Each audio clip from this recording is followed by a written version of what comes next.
দুর্বল রাজশাহীর পেমেন্ট বিতর্ক যেন থামছেই না। পেমেন্ট না পাওয়ায় চট্টগ্রামের প্র্যাকটিস বর্জনের কথা সবার জানা, এবার সেই ঘটনা দেখা গেছে ঢাকাতেও। জানা গেছে পেমেন্ট না পাওয়ায় শনিবারের অনুশীলন বর্জন করেছে রাজশাহীর বিদেশি ক্রিকেটাররা।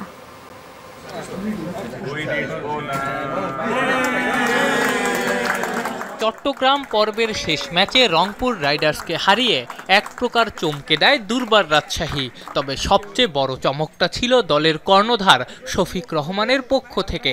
দিচ্ছি করে যে মালিক দলের ক্রিকেটারদের পারিশ্রমিকের টাকা দিতে পারছেন না, সেই মালিক দিচ্ছেন বোনাস। ক্রিকেটাররা নিজের কানকেও বিশ্বাস করেনি।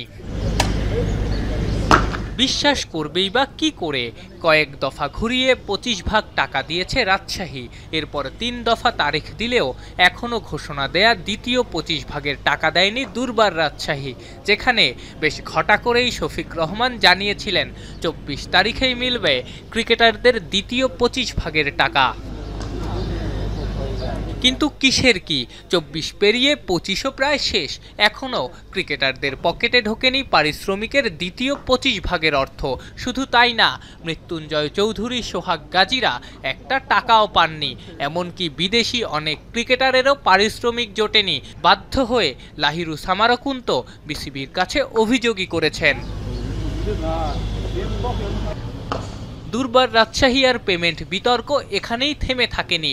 পেমেন্ট না পাওয়ায় চট্টগ্রামে অনুশীলন বর্জনের কথা সবার জানা। এবার সেই ঘটনা দেখা গেছে ঢাকায়ও।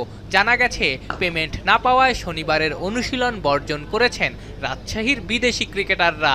এমনকি ক্রিকেটারদের তরফ থেকে ম্যাচ না খেলার হুমকিও আছে। আফনান পিয়াল, যমুনা স্পোর্টস, ঢাকা।